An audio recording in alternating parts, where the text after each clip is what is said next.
Muito bem, então vamos começar a segunda fase. Segunda fase do concurso, a gente vai encontrar as primeiras provas discursivas para a carreira de diplomata. Nós vamos encontrar a prova de língua portuguesa, a prova de língua inglesa. Depois, na terceira fase, que a gente encontra o rol de disciplinas de terceira, né? Política internacional, história do Brasil e assim por diante. Todas essas oito disciplinas, não, uma, duas, sempre, essas 9 disciplinas, 5 mais 2, 7 mais 2, 9, isso. Essas 9, eu sempre confundo se é 8 ou se são 9. Essas 9 disciplinas nós vamos olhar nesse curso avançado. Eu vou esquecer a primeira fase, nós vamos olhar para essas 9 disciplinas aqui durante 50 semanas. O perfil da prova discursiva é o atendimento à banca examinadora da mesma forma que a primeira fase. A diferença é que o perfil a banca da discursiva não é a mesma banca, em tese, da primeira fase. O que a banca da primeira fase espera lá de você é você marcar certo ou errado. A discursiva espera que você construa, seja argumentos, seja redação. Então, o que nós vamos fazer aqui? Durante essas 50 semanas, nós vamos nos municiar de um repertório de argumentos para usar na prova. Agora, não dá para a gente se valer de todos os parágrafos possíveis e imagináveis. Nós precisamos fazer algumas escolhas. E eu já fiz essas escolhas para a nossa caminhada. Basicamente, nós vamos acompanhar as bancas examinadoras do ano anterior, ou seja, de 2023. Se você está vendo esse vídeo em 2024, nesse momento, a banca de 2024 que está posta é o Instituto Rio Branco, que é relevante, mas é o que temos. E a empresa ainda não foi contratada. Se pelo andar da carruagem aconteceu o que aconteceu nos anos anteriores, nós devemos ter a manutenção da empresa e a DES. Bem, não vou aqui emitir nenhum juízo de valor, só vou lembrar que a banca errou 2 vezes no mesmo erro, em anos diferentes. Mas fica aí o Ministério das Relações Exteriores para fazer o seu juízo. Nós aqui vamos orientar você a fazer bons parágrafos, e para você fazer bons parágrafos você precisa estar bem orientado para praticar. Não adianta você praticar parágrafos ruins, não adianta você praticar um tipo de texto que não é um texto que vai ser bem quisto pela banca examinadora.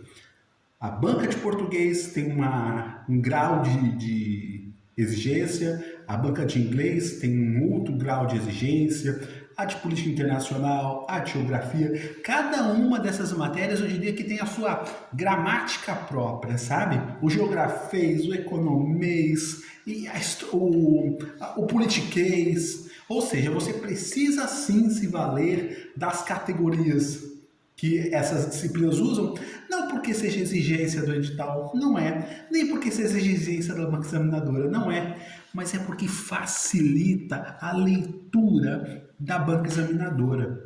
Quando a banca examinadora pega um texto e ela se familiariza com um texto cuja construção ela está familiarizada, você já sai na frente.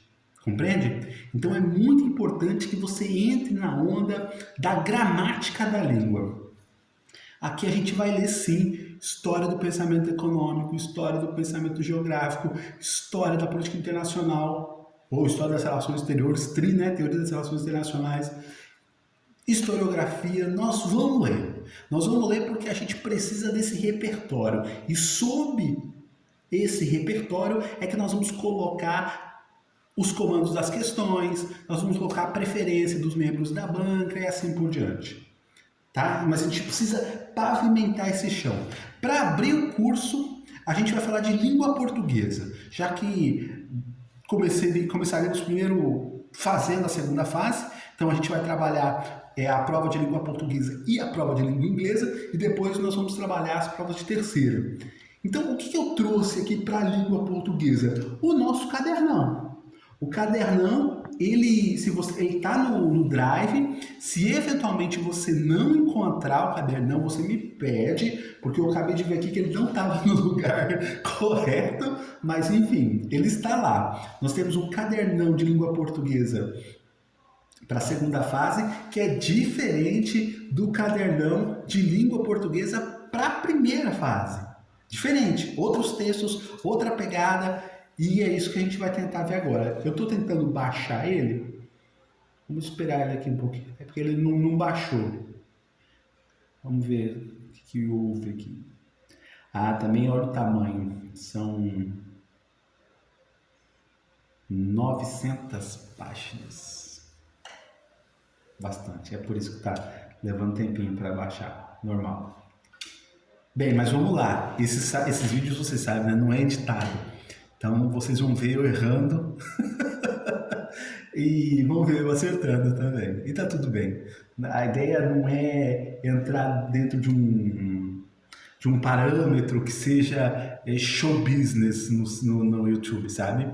A ideia é que de fato você possa me acompanhar e a gente possa acompanhar o raciocínio juntos. Eu trouxe aqui, caso eu não conseguisse abrir o PDF, mas eu acho que eu vou conseguir sim. Eu trouxe aqui um trecho do livro do Memórias Póstumas de Brás Cubas, das Negativas. É o último capítulo desse livro. E ele está no material do cadernão, sabe? Então, se eventualmente não abrir o cadernão aqui, a gente trabalha com o texto das Negativas do nosso saudoso Machado de Assis. Mas está abrindo.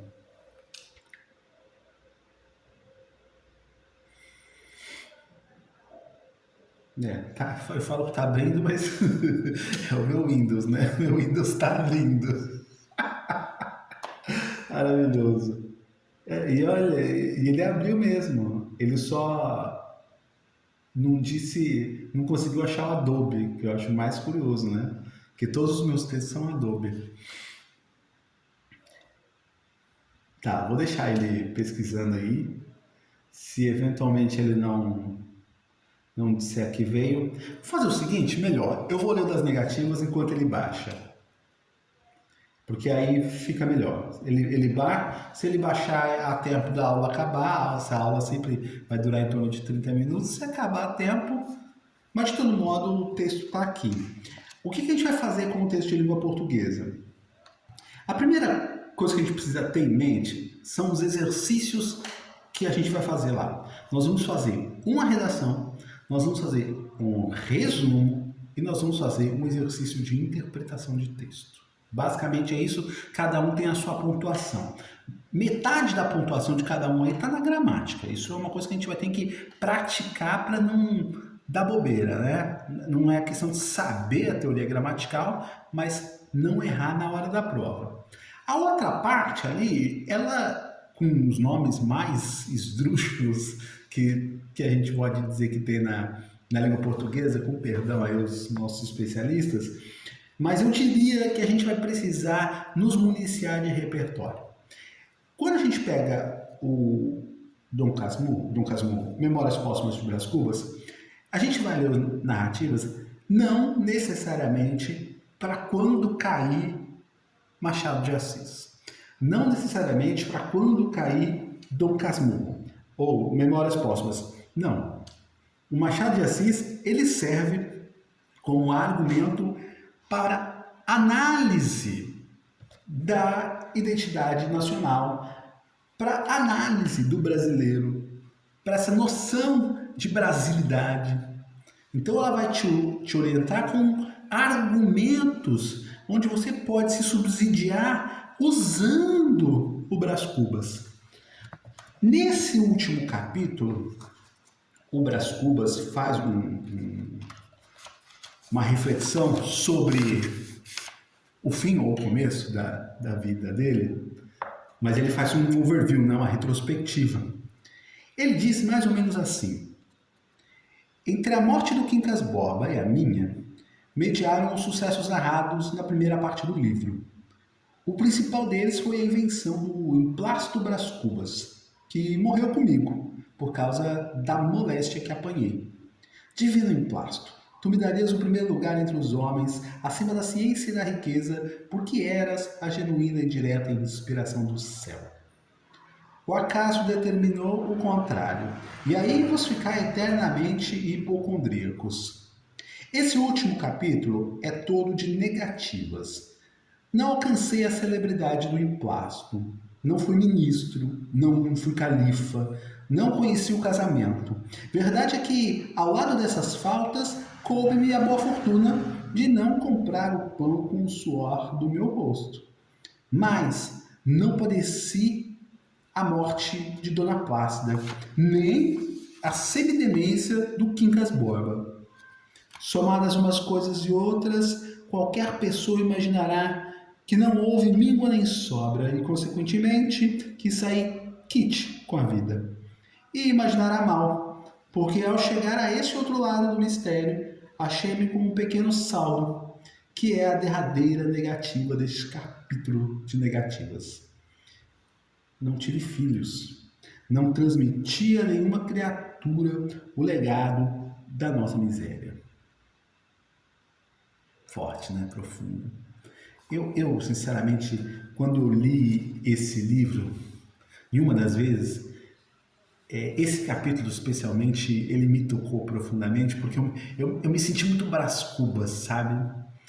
Mas a verdade é que a banca examinadora não quer saber desse seu sentimento, nem do meu, nem emocional da prova. Não é por isso que o Machado de Assis está colocado e não é nessa camada que se espera que você avalie ou coloque o Brás Cubas.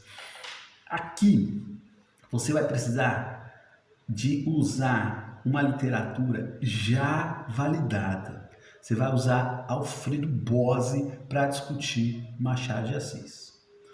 Por quê? Porque quando você se vale de argumentos, ou Roberto Schwartz, enfim, críticos literários que se basearam na obra, quando você se vale desses argumentos para respaldar o seu olhar sobre as Cubas, dá para perceber que você tem repertório, compreende? E repertório é o que vai fazer você passar no concurso.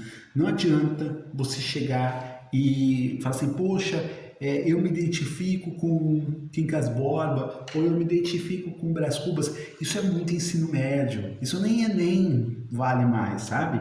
Você está fazendo um concurso para ser diplomata, então você vai precisar usar os argumentos literários. O que tem aqui que você pode falar, olha, isso aqui eu vou utilizar como argumento.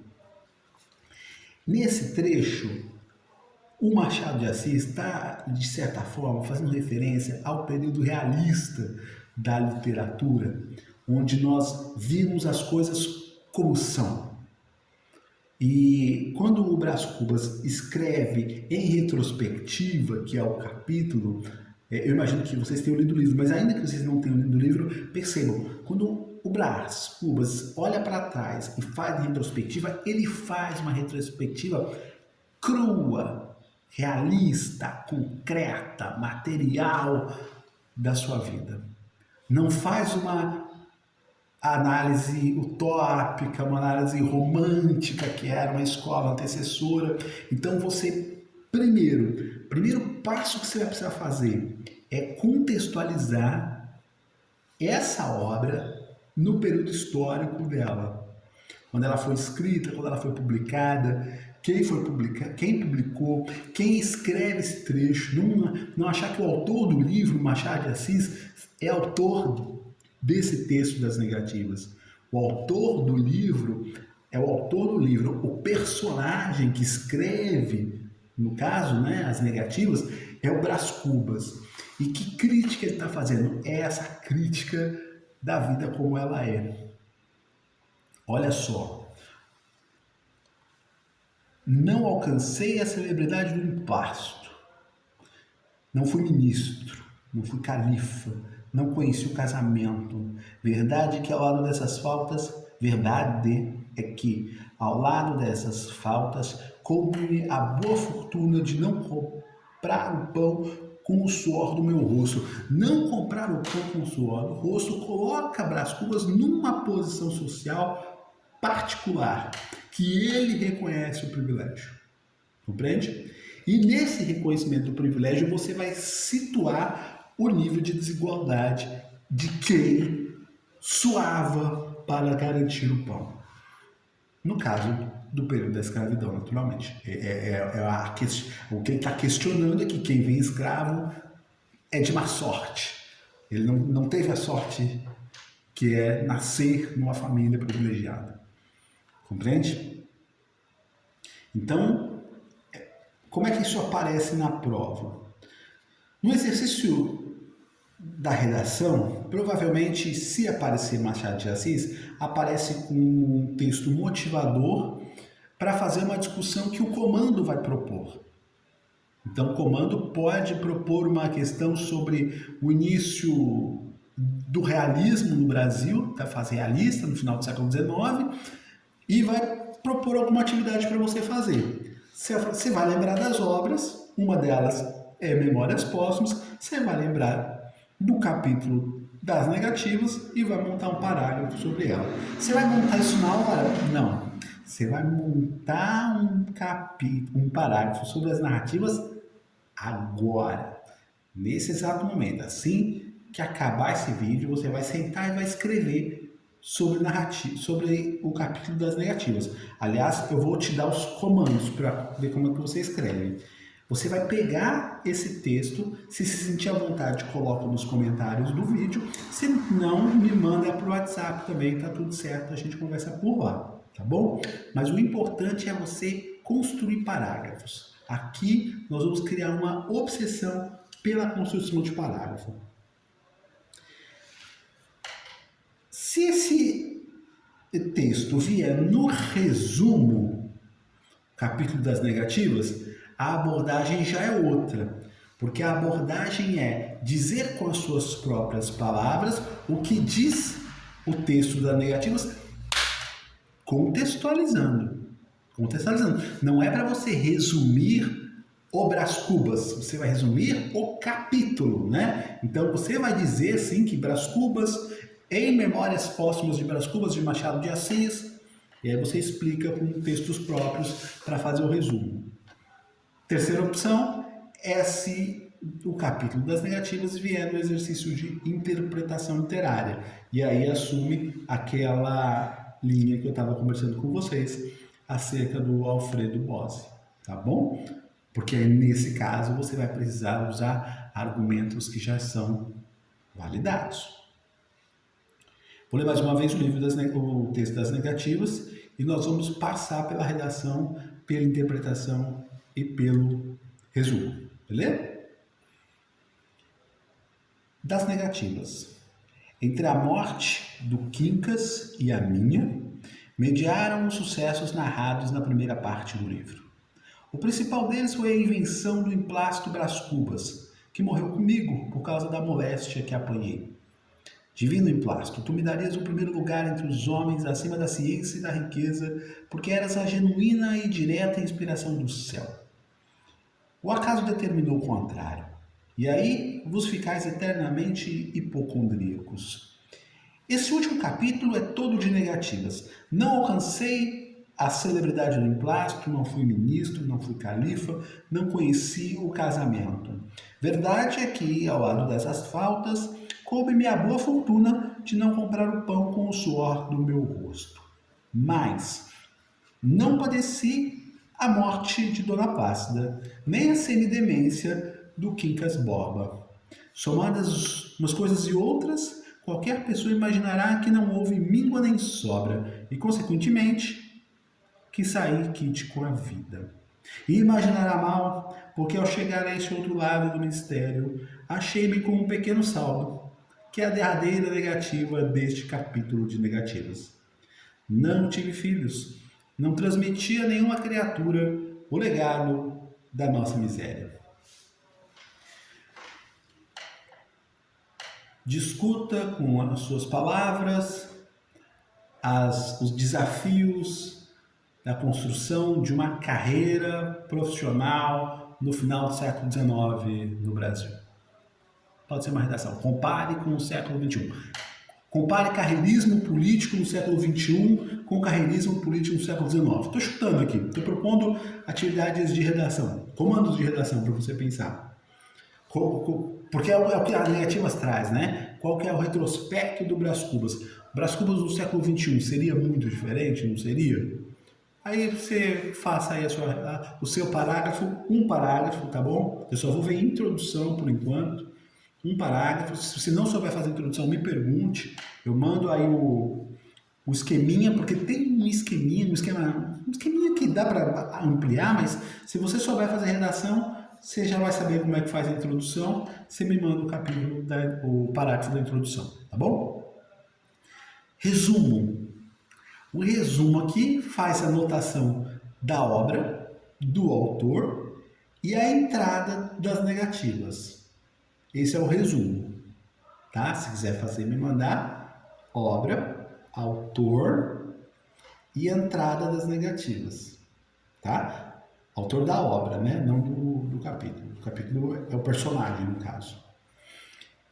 Por fim, a interpretação. A interpretação não tem jeito, sabe? A interpretação, eu não vou nem dizer que é mais fácil, mas é o que é mais trivial. Apoia-se nos argumentos literários já consagrados. E um argumento importante é que essa obra inaugura o realismo no Brasil. E o que significa inaugurar o realismo no Brasil? Significa olhar para a sociedade brasileira. Ou melhor, olhar para a sociedade brasileira já se olhava, mas significa que a literatura se volta para a sociedade de uma maneira mais concreta, mais real, menos fantasiosa. E isso faz com que a leitura passe a ser um tanto sarcástica, um tanto pessimista, porque Machado de Assis quebra a expectativa, de alguma forma, de uma escola que vinha na toada, inclusive com ele, vinha na toada que era a terceira fase do romantismo.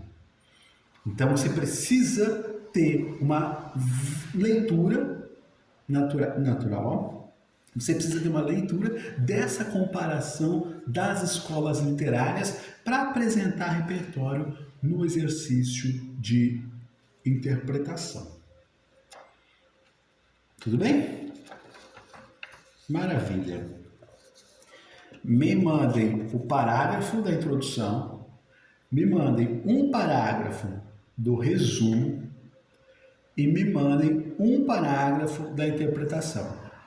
3 parágrafos só. Um parágrafo da redação, no caso seria o parágrafo da introdução, um parágrafo do resumo e um parágrafo da interpretação. Se você preferir, você pode colocar nos comentários desse vídeo, porque eu posso comentar no próprio comentário, tá bom? Se você não tiver vontade para fazer isso, você me manda de forma privada, beleza? Gente, essa foi a segunda aula do curso de discursivas. A gente vai caminhar mais ou menos nesses moldes, os vídeos por volta de 25 minutos e sempre uma atividade para vocês fazerem, tá bom? É claro que é um curso longo, 50 semanas, mas ainda assim vai faltar. O que vai faltar? Vai faltar prática. Então, se você quiser me contratar para fazer as correções da sua prática, estamos aí. Eu posso fazer esse exercício. Mas eu acho que, por enquanto, você pode se valer de fazer parágrafos e conquistar repertório, enquanto você não investe. Mais para frente, quando você tiver com um parágrafo mais ou menos redondo, eu vou te recomendar para procurar professores especializados.